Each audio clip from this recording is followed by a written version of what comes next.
Parkinson es la segunda enfermedad neurodegenerativa en orden de importancia en México, precedida por el Alzheimer. Después de esta viene el Parkinson. El Parkinson es una enfermedad en la cual hay un trastorno degenerativo de las funciones principalmente motoras de nuestro organismo. Hay una pérdida de una sustancia llamada dopamina en una parte estratégica de nuestro cerebro que se llama sustancia nigra.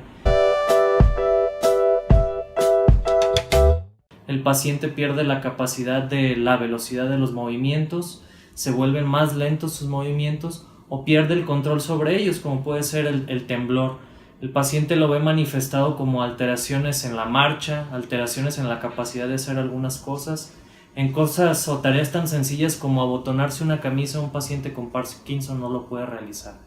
Esta enfermedad se da principalmente en personas de edad arriba de los 50 años, sin embargo también hay formas de presentación juveniles en las cuales se presenta en pacientes tan jóvenes como 25 a 30 años. Dependiendo de la etapa en la cual se encuentre la enfermedad, a veces son síntomas tan vagos como algunos pacientes inician con trastornos gastrointestinales, trastornos de la salivación, pierden a veces la expresión facial en etapas tempranas. Sin embargo, posteriormente va progresando, pierden la capacidad de escribir como lo hacían antes, empiezan escribiendo normal y posteriormente van escribiendo más pequeño.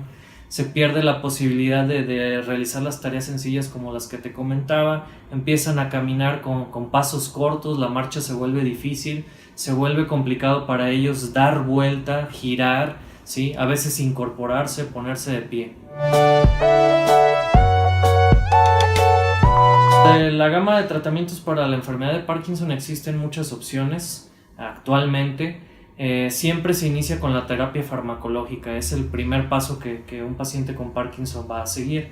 Sin embargo, hay pacientes que llevan tratamientos muy prolongados con medicamentos, los cuales también pueden ocasionar efectos secundarios o a veces pueden ya no tener los efectos que se veía en un inicio de la enfermedad.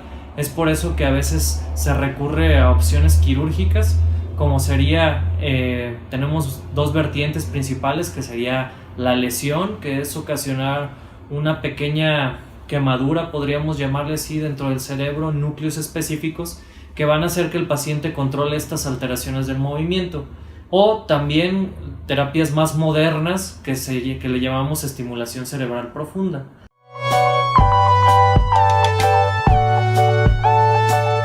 La estimulación cerebral profunda consiste en colocar pequeños marcapasos, podríamos llamarle así, que van en la cara anterior del tórax del paciente y después llevan un cable que va hacia su cerebro.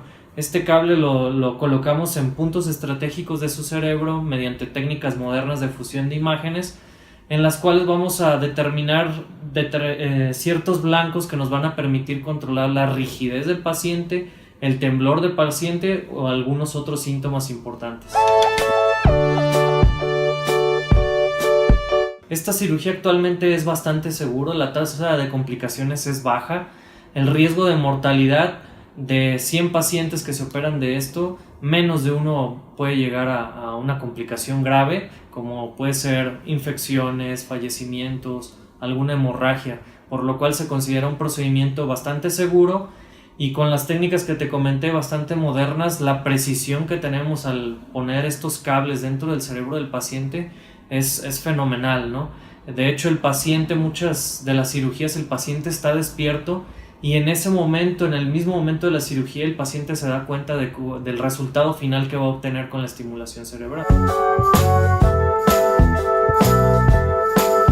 Dependiendo ahora sí que del estado en el que se encuentra el paciente, de su enfermedad, cada paciente es particular, y también de su condición previa, podemos obtener muchos beneficios, ¿no? Uno de ellos es la disminución de los medicamentos, la reducción importante de estos y con esto la reducción de los efectos secundarios que también pueden llegar a ser muy discapacitantes en el paciente. Obtenemos la mejoría en la calidad de vida del paciente. El paciente a veces es apto de nuevamente realizar sus actividades cotidianas, cosas tan sencillas como le decía, ponerse una camisa, abotonarse una camisa, bañarse él solo, vestirse, e incluso tenemos pacientes que llegan a reincorporarse a su vida laboral. Si tenemos una adecuada selección del paciente, el paciente puede tener efectos muy benéficos, ya sea en la rigidez, que es la lentitud de los movimientos, o el hecho de que el paciente se siente congelado, o en el temblor, ¿no? Se llega a abolir por completo el temblor en algunos pacientes. ¿Tienen algún familiar o incluso ustedes mismos tienen sospechas de tener enfermedad de Parkinson? Pues que acudan a consulta, acudan a una valoración. El médico de primer contacto que debe realizar una valoración de un paciente con Parkinson es el neurólogo clínico. Posteriormente, si él considera que el paciente es apto o candidato para una cirugía, es cuando es referido a los neurocirujanos, quienes realizamos este tipo de intervenciones con toda la seguridad y la precisión posible para mejorar al paciente.